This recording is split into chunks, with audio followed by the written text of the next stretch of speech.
हमारी बेटी बहुत सुंदर थी। एक लड़के ने उसके लिए अपनी जान भी दे दी थी। फिर एक जगह हमने उसका रिश्ता तय कर दिया, लेकिन हमें नहीं पता था वो लड़का हमारी बेटी से बदला लेना वाला है। एक रात मेरी बेटी के कमरे में कुछ अजीब आवाज़ें आ रही थी। मैंने खिड़की से झांक कर देखा तो मेरी रूह कांप गई, क्योंकि वो लड़का मेरी बेटी के साथ उसके बिस्तर पर एक राज्य की राजकुमारी सोमवती की सुंदरता के चर्चे दूर दूर तक फैले हुए थे। लेकिन राजकुमारी की सुंदरता की सब कल्पना ही करते थे, क्योंकि सोमवती को आज तक किसी ने देखा नहीं था। सोमवती के माता पिता की मृत्यु के बाद उसने ही अपने राज्य को संभाला था, क्योंकि वो राजा की इकलौती संतान थी। वो रोज एक सभा लगाती थी और उस सभा में सिर्फ उसे देखने के लिए दूर गांव व दूसरे राज्यों के राजकुमार और राजा भी आते थे। सोमवती की सभा रोज एक खुले मैदान में लगती थी।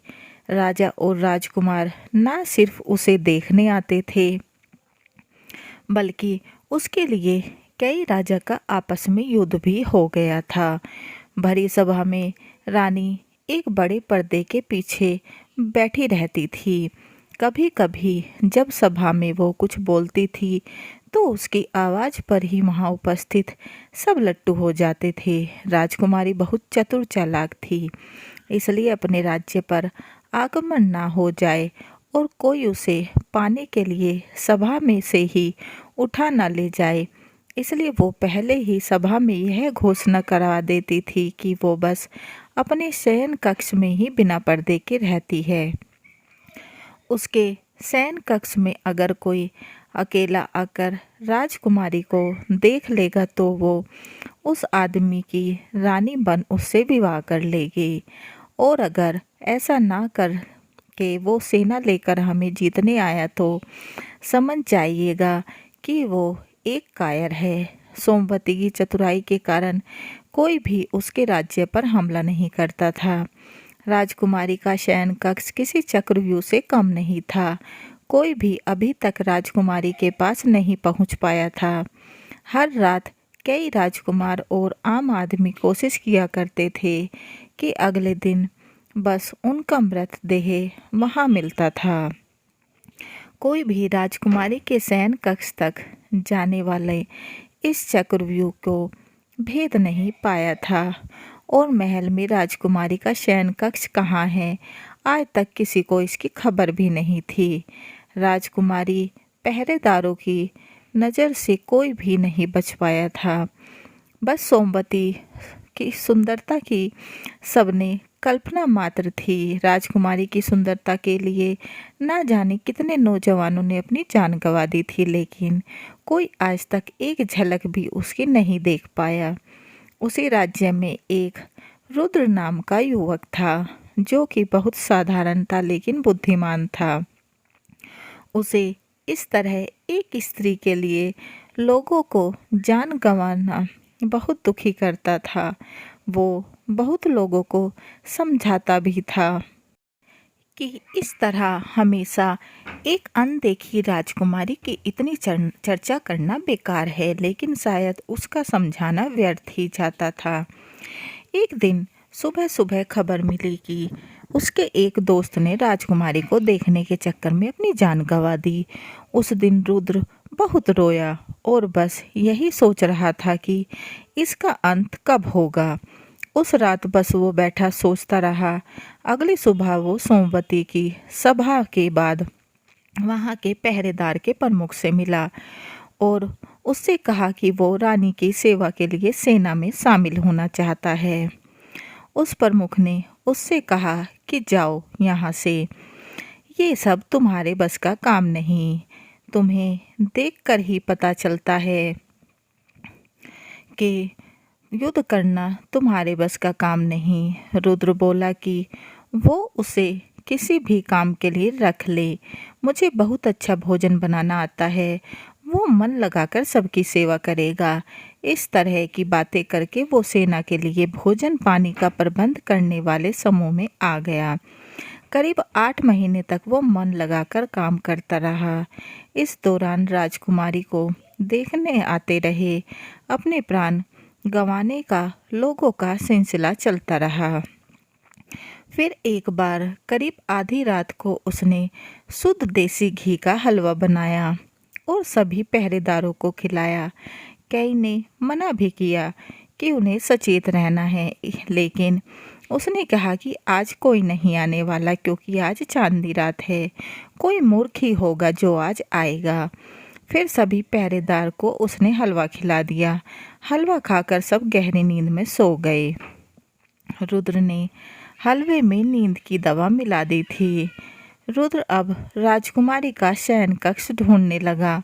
8 महीने से वो महल में था, लेकिन इतना सख्त पहरा और पाबंदी थी कि उसे भी पता नहीं था कि सोमवती का शयन कक्ष कहाँ है। कुछ समय बीत जाने के बाद रुद्र को चिंता सताने लगी, क्योंकि दवा का असर कभी भी समाप्त हो सकता था। फिर उसे एक जगह से नीचे तलघर में जाने का रास्ता दिखाई दिया। वो जैसे ही उस रास्ते पर गया, वहाँ कक्ष के बाहर ही 2 पहरेदार और थे जिसका उसे पता नहीं था। वो छुप गया और सोचने लगा। फिर उसने जानबूझकर एक दीवार में अपना सर दे मारा और लड़खड़ाता हुआ उन पहरेदार के पास गया। उसके सर से खून बहता देख पहरेदार को लगा कि इस बार उन्हें भी कक्ष छोड़कर ऊपर जाकर लड़ना होगा। इसलिए दोनों अपना द्वार छोड़ लड़ने के लिए ऊपर भागे। उनके जाते ही रुद्र खड़ा हुआ। दरवाज़ा सामने था और राजकुमारी भीतर कक्ष में थी। एक पल के लिए तो उसकी सांसें भी अटकने लगी थी, क्योंकि जिसे किसी ने नहीं देखा उसे वो आज देखने जा रहा था। उसने द्वार खोलने के लिए द्वार पर हाथ लगाया और ज़ोर से धक्का मारा, लेकिन वो द्वार नहीं खुला। द्वार पर नीचे एक बड़ा ताला उसे दिखाई ही नहीं दिया था। उसने सोचा अब उसकी जान नहीं बचने वाली, क्योंकि कुछ समय बाद ही सब पहरेदारों को होश आ जाएगा और वो पकड़ा जाएगा। उसने कैसे सोच लिया कि जिस राजकुमारी के लिए इतने पहरेदार लगे, उसके द्वार पर कोई ताला नहीं होगा। लेकिन अचानक उसकी आंखों में चमक आ गई, क्योंकि शायद पहरेदार की चाबी भागते हुए वहीं गिर गई। अब उसने बिल्कुल भी देर नहीं की और चाबी लेकर तुरंत द्वार खोल दिया। कक्ष के भीतर आकर उसने द्वार जल्दी से बंद किया और फिर से ताला लगा दिया। पहले उसने गहरी सांस ली, फिर आंखें खोली तो देखा कि एक आलीशान कक्ष सुगंधित पुष्प भांति वो कक्ष सुगंध दे रहा था, लेकिन कक्ष में प्रकाश कम था। वो राजकुमारी के बिस्तर के पास गया। उसके कदमों की आहट से सोमवती की नींद खुल गई और वो घबराकर उठकर बैठ गई। राजकुमारी के कक्ष में पहली बार कोई आया था। राजकुमारी ने पहले अपने चेहरे पर पर्दा किया, फिर लड़खड़ाते शब्दों से पूछा, कौन है? रुद्र बोला, अभी तक तो एक साधारण सामान्य इंसान हूँ, लेकिन शायद आपका चेहरा देखने के बाद हो सकता है कि साधारण ना रहूं। रानी हड़बड़ाहट में बिस्तर से उठ खड़ी हुई। रुद्र बोला कि राजकुमारी, अब यह पर्दा क्यों? अब तो मैं इस शयन कक्ष तक आ गया। अब तो मुझे वो चेहरा दिखा दीजिए जिसने ना जाने कितने बेगुनाहों की जान ले ली है। अब तो जरा प्रकाश में आइए। सोमवती ने अपना पर्दा हटाया और प्रकाश में आ गई। रुद्र उसे देखकर हैरान रह गया, क्योंकि लोगे के द्वारा राजकुमारी की जो कल्पना थी वो तो उससे बिल्कुल विपरीत थी। सांवला रंग, ना कोई नैन नक्श।